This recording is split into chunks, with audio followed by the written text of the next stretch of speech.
saya akan menyebutkan ancaman bagi yang meninggalkan puasa dengan sengaja tanpa alasan syar'i, padahal dia orang yang diwajibkan untuk berpuasa. Artinya dia muslim, balik, berakal, mampu, mukim, terlepas dari penghalang puasa. Maka pada ikhwan yang dirahmati oleh Allah Subhanahu wa taala, ancamannya yang pertama berdasarkan hadis Rasul sallallahu alaihi wasallam.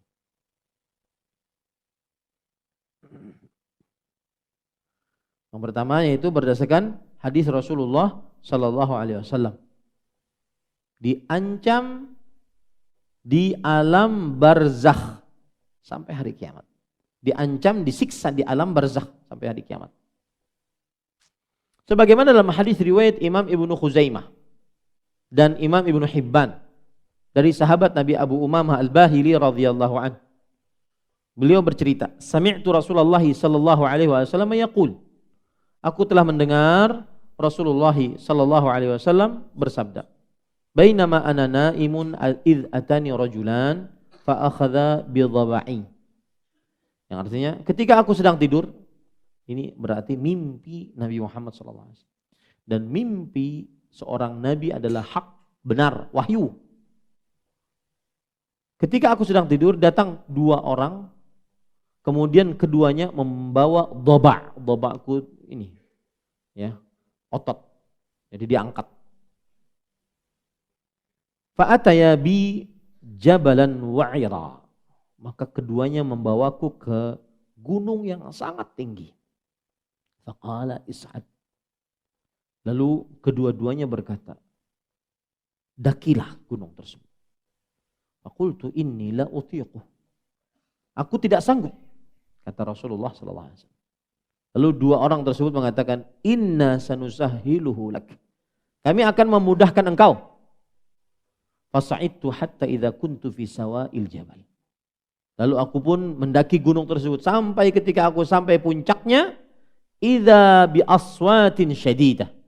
Ada suara-suara yang meraung-raung kesakitan. Qultu ma hadzal aswat. Lalu aku berkata, apakah suara-suara ini? Qala, kedua-duanya mengatakan, hadza awa'u ahlin nar. Ini adalah suara raungan kesakitan penghuni neraka. Tsumma talaqa bi. Kemudian kedua-duanya membawaku.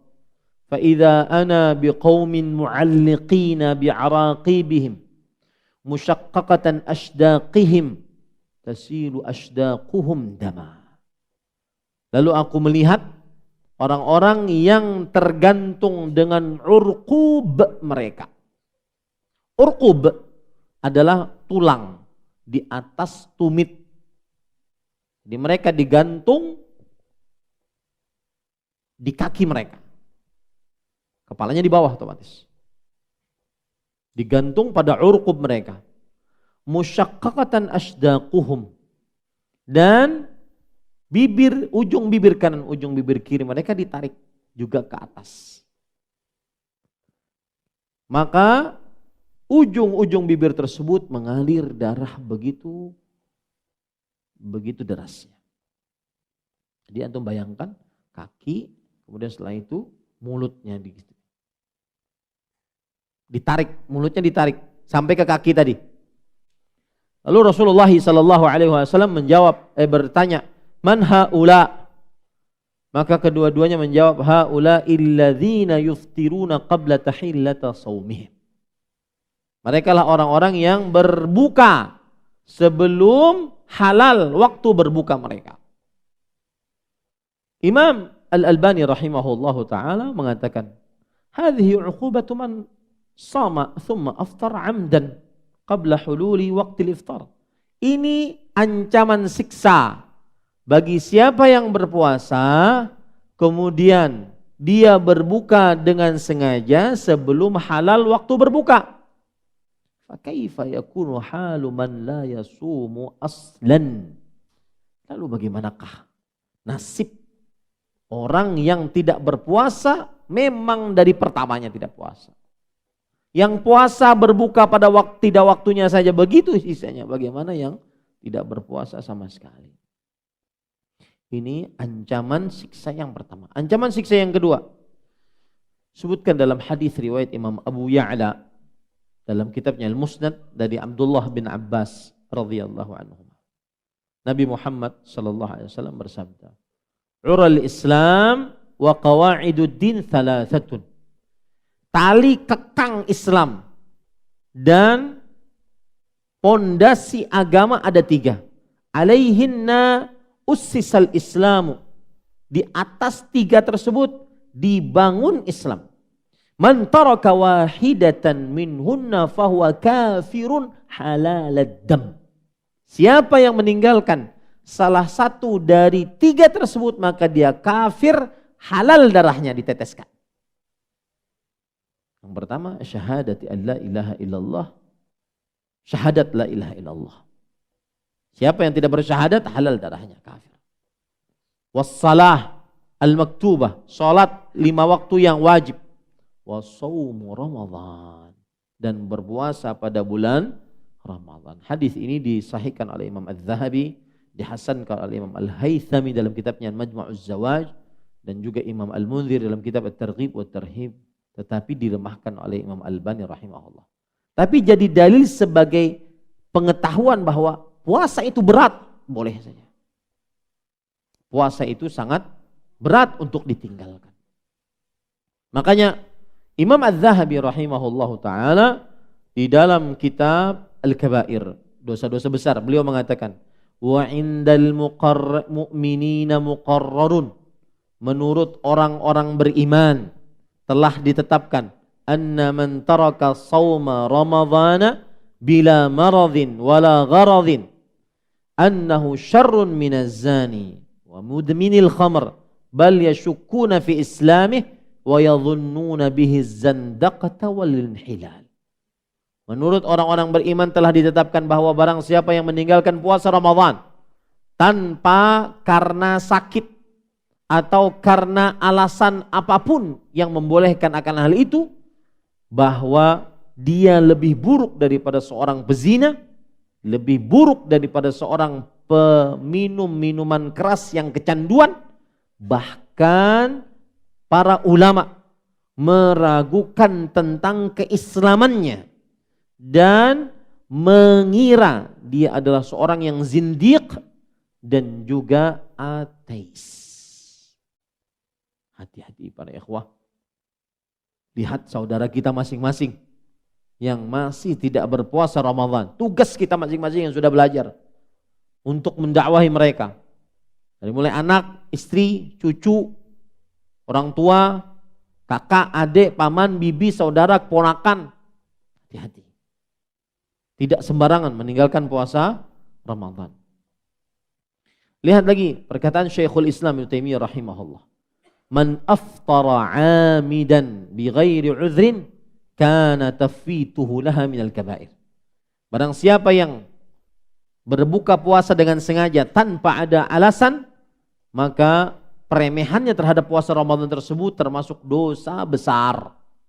Dan dosa tidak dikatakan besar kecuali ketika dia mendapat laknat, diancam siksa, diancam murka, diancam neraka oleh Allah Subhanahu wa taala. Maka tidak mudah para ikhwan yang dirahmati oleh Allah Subhanahu wa taala. Makanya saya berpesan, siapa yang meninggalkan puasa Ramadan di antaranya yang sudah haid kemudian tidak puasa, atau yang sudah baligh lalu tidak puasa sampai sekarang, maka wajib baginya untuk bertaubat kepada Allah Subhanahu wa taala. Dan apabila dia bertobat, maka pada saat itu la syai'a alaihi ghairul qadha. Tidak ada atasnya kecuali mengqadha. Artinya sebagian ulama berpendapat bahwasanya kalau ada orang yang bertobat maka wajib dia mengqadha berapa lama yang dia tidak berpuasa. Ada pendapat yang lain, dan itu mazhab Imam Syafi'i dan Imam Ahmad. Ada pendapat lain yang kedua, barang siapa yang bertobat dari puasa yang telah ditinggalkannya dengan sengaja, wajib dia mengqadha plus bayar kafarat. Dan itu pendapatnya Imam Abu Hanifah. Dan ada pendapat yang ketiga, dan saya lebih condong kepada pendapat ini, yaitu pendapat Imam Ibnu Utsaimin rahimahullah, bahwasanya siapa yang meninggalkan puasa Ramadan dengan sengaja tanpa ada alasan syar'i padahal dia muslim baligh berakal mampu mukim, terlepas dari penghalang-penghalang puasa, maka dia wajib bertobat dengan sebenar-benar tobat, taubatan nasuha, dan tidak ada qadha atau kafarat atasnya. Yang ada dia wajib bertobat. Kenapa? Karena dia sudah meninggalkan puasa, ibadah yang ada waktunya. Fi waktin maksus, ada waktunya. Maka apabila dia mengqadha di luar waktunya, ini berarti menunjukkan bahwasanya dia mengerjakan suatu perbuatan yang mengadang-adang karena mengerjakan ibadah pada selain waktunya. Maka pendapat yang lebih kuat, dia wajib cuma bertobat sebenar-benar tobat. Ini perhatikan yang dulu SMA sudah haid, sudah balik, belum berpuasa. Perhatikan. Ya. Kemudian juga perhatikan yang haid dulunya, kemudian dia haidnya di bulan puasa dan belum bayar-bayar sampai sekarang. Karena mungkin dulu masih SD, SMP, SMA belum bayar-bayar sampai sekarang. Bayar itu hutang.